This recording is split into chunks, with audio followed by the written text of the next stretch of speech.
J'accueille donc Lady Grace Maungu et Valestin Pitou. Maungu, bonjour. Bonjour Alexia. Évidemment, vous êtes un couple. Évidemment, vous êtes cofondateur de Cash and Love. Et donc, Pitou, on dit souvent, bien que l'argent, c'est souvent l'un des premiers sujets de tension dans le couple, on le sait. Assez compliqué aussi d'en parler dès les débuts, hein, ça c'est une évidence. Pourquoi est-ce que c'est si difficile d'en parler aujourd'hui? Alors, on vit dans une société où déjà à la base, l'argent est un sujet tabou. C'est vrai. Et quand on est à l'école, on nous a appris à gagner de l'argent, à travailler, mais on ne nous apprend pas en fait à parler d'argent.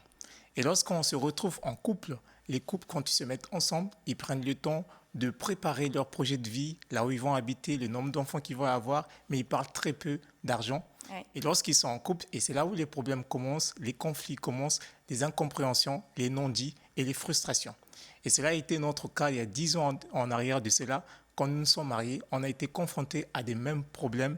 Et c'est comme ça qu'on a pu créer Cash and Love pour justement créer cet alignement autour des finances dans le couple. Et c'est avec cet alignement que nous accompagnons des couples afin de leur permettre d'être complètement alignés dans la gestion des finances du couple. Ouais, assez important. Et c'est vrai que c'est pas facile d'en parler dès les débuts. C'est compliqué. Lady Grace, vous dites que chacun arrive dans le couple avec son histoire et son éducation financière, c'est vrai.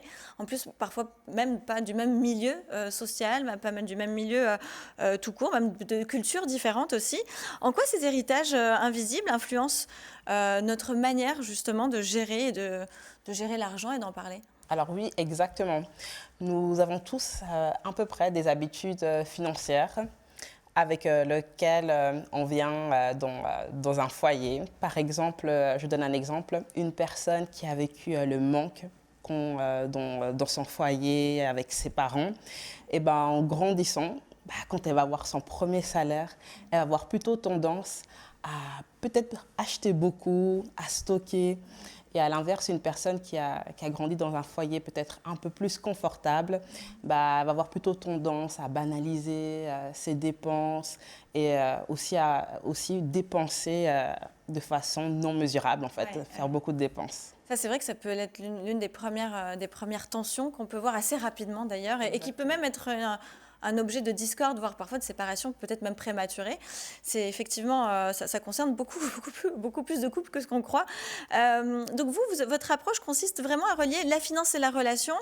Pourquoi est-ce que les chiffres seuls ne suffisent pas justement à résoudre les tensions financières dans le couple? Pourquoi est-ce que aller voir son expert comptable pour parler justement de ce sujet, ça ne suffit pas forcément? Il n'a peut-être pas cette notion de relation amoureuse aussi, c'est ça? Très important, comme a dit Lady Grace tout à l'heure, quand on vient dans le couple, chacun a son éducation, son rapport à l'argent qui est différent et son avis en fait sur les finances est complètement différent. Elle parlait tout à l'heure d'une personne qui naît d'une famille où elle était complètement comblée, donc pour elle, elle n'a pas cette notion de faire attention sur les dépenses. À l'inverse, une personne qui a été dans une famille où elle a vécu avec le manque et donc quand elle va être grande, elle a tendance à dépenser. Et c'est là où il y a le problème de fond parce que les chiffres en lui-même en fait ne va pas permettre en fait au couple de pouvoir régler les tensions financières parce que les tensions financières dans le couple sont très souvent liées à ce genre de cas de problématiques beaucoup plus profonds que l'argent. Et si ce genre de cas ne sont pas corrigés ou encore traités dès le fond, peu importe le chiffre qu'on va avoir, peu importe le montant qu'on va gagner, on sera toujours en mesure de dépenser excessivement ou encore de ne pas contrôler ses dépenses. Et là vont naître les problèmes, les tensions dans les finances des couples. Oui, trop dépenser, mais aussi peut-être ne pas dépenser assez, être trop vraiment dans la rétention, à faire attention aux moindres centimes. Ça peut être fatigant pour l'autre partenaire, qui a peut-être plus l'habitude de ne pas regarder, de compter les centimes. Exactement. C'est vrai que ça peut être un sujet de tension assez important. Juste une petite question rapide avant de passer à vous, Lady Grace. Est-ce que pour certains couples, c'est déjà arrivé où vous vous dites là, ça va pas marcher. Ça sert à rien de forcer. On a beau éduquer, vaut mieux qu'ils comprennent que c'est un point qui va vraiment peut-être faire éclater le couple plus tard. C'est déjà arrivé, ça, juste oui ou non? Dans nos accompagnements, c'est pas encore totalement arrivé, mais on a déjà entendu des cas comme ça où c'est arrivé. où là, on a vraiment encouragé le couple d'avoir un alignement total. Parce que s'il n'y a pas cet alignement, ça va emmener forcément à une séparation. Comme on le dit, un tiers de mariage se sépare pour des raisons financières. Un tiers. Un tiers, donc Un 30% tiers. des mariages pour des raisons financières. Et ça, c'est les chiffres déclarés sans compter les autres cas qui peuvent être indirectement liés à l'argent, Forcément. comme la violence conjugale qui peut être causée à une mauvaise gestion financière dans le couple. Waouh. Oui, donc c'est vrai que ça prend des proportions qu'on n'imagine peut-être même pas. Concrètement, Lady Grace, justement, quand vous avez commencé à travailler avec un couple, eh bien, vous commencez par quoi? C'est comme un GPS. D'accord. On active le GPS et on commence par l'état de lieu. Parce Ok. qu'il est tellement important de savoir où le couple en est actuellement en fait, à ce moment précis dans ses finances. Donc, quelles sont ses habitudes financières, quelles sont ses priorités. Et puis aussi, on utilise aussi un de nos outils qui est notre jeu de Cash and Love. D'accord. Il y a un jeu en fait qui permet vraiment de parler d'argent de façon ludique autour de thématiques comme optimiser ses dépenses, des défis, Ouais. des projets, et puis qui lie en fait avec un livret qui permet vraiment de se focaliser sur chaque carte, de revenir dessus sur Oui, les en fait, cartes. sur les cartes, mais en fait, c'est intéressant par rapport aux cartes, parce que je les ai vues effectivement Ah avant de oui. commencer l'émission.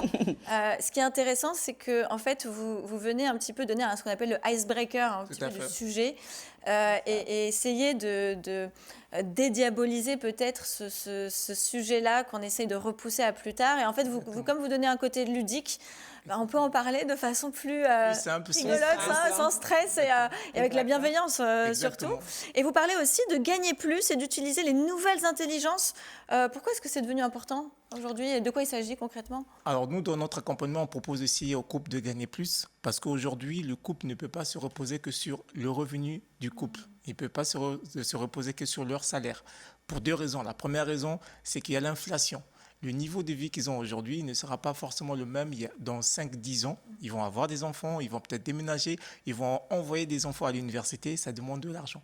Donc il y a nécessité pour le couple de gagner plus maintenant. Et la deuxième raison, c'est aussi qu'il y a des imprévus dans la vie. Il peut y avoir un plan social, on peut perdre son travail, un accident de travail qui fait qu'un des deux conjoints ne soit plus à mesure de travailler. Pour ces deux raisons-là, on encourage les couples à générer d'autres sources de revenus. Et une des manières de générer des sources de revenus, c'est au travers des nouvelles technologies d'intelligence artificielle qu'on aide le couple à générer d'autres sources de revenus au travers de notre agence IA qui s'appelle GoToAI Club. Ok. Donc, on donne les outils au couple pour grandir en compétences ou acquérir des compétences en IA qui vont être par la suite monétisées parce qu'aujourd'hui, l'intelligence artificielle est un vrai levier de croissance et aussi on va dire une vraie opportunité de générer d'autres sources de revenus. Complètement. Vous parlez aussi d'une histoire d'un couple qui a 4 enfants et qui a réussi à reprendre le contrôle de ses finances. Alors, il nous reste quelques secondes, enfin une petite minute pour y répondre, mais qu'est-ce qui a réellement changé pour eux au-delà de l'argent? Le couple qu'on a accompagné, on les a aidés à la base, comme a raconté Lady Grace tout à l'heure, de faire l'état des lieux de ce qu'ils avaient et de comment est-ce qu'ils dépensaient leur argent. Et ensuite, on leur a donné des clés, des outils, sans gagner forcément plus, mais avec ceux qui gagnaient, à D'accord. contrôler, maîtriser leurs dépenses et à avoir cette capacité d'épargne. Ils sont arrivés à épargner jusqu'à 20% de leurs revenus, les mêmes revenus qu'ils avaient avant, à épargner 20% et par la suite à pouvoir fructifier cette épargne. En fait, si j'ai bien compris, ce que vous faites, c'est que vous accompagnez les couples, c'est ces deux entités quand même qui sont séparées, comme c'était une entreprise, comme c'était une SARL. Et Exactement. finalement, vous regardez et vous les accompagnez dans leur gestion, parce que c'est vrai que le comptable de l'un, par exemple, s'il a un monsieur à une entreprise ou madame à une entreprise, ne va pas forcément regarder les comptabilités du Exactement. couple. Et donc, vous faites vraiment comme si C'est un travail de c'était couple. un travail, c'est une entreprise à elle-même. Le couple est une Exactement. entreprise. Parce que le couple, ils ont des intéressant. projets, ils veulent bâtir un avenir pour leurs enfants et puis leur avenir financier ensemble. Et c'est toujours mieux quand il y a quelqu'un d'extérieur qui Exactement. vient leur dire Aussi, certaines choses. Ça vient Exactement. calmer beaucoup de tensions. Pour le mot de la fin, si vous devez donner un seul conseil aux couples qui nous regardent pour mieux vivre la question de l'argent, ce serait lequel, Lady Grace? Alors, ce que je dirais, c'est ne laissez pas l'argent devenir un sujet d'urgence ou de frustration ou même de disputes. Prenez le temps de vous poser, parler de vos ambitions, de vos projets qui sont liés à vos domaines, que ce soit voyage, enfants, et puis donner une direction à votre argent. Car l'argent, c'est un outil pour accomplir votre vision. Ce n'est pas l'argent qui doit diriger votre couple, c'est votre vision qui doit diriger votre argent. Donc, surtout aussi, osez voir grand, rêver en couple, rêver ensemble. Ouais, ça donne envie, vous donnez envie de se mettre en couple, en tout cas pour les célibataires ou ceux qui hésitent. Merci beaucoup. On a fini justement par une touche plutôt love, justement, ce mois de février. Merci infiniment pour ce que vous faites pour les couples. On vous souhaite beaucoup de succès et beaucoup de savoir, en tout cas de d'émanciper votre savoir-faire et d'aller à l'international pour faire savoir au monde entier comment on peut effectivement être heureux en couple et aussi dans ses finances. Voilà, merci beaucoup Pitou et Lady Grace. Merci Alexia. À vous, Alexia.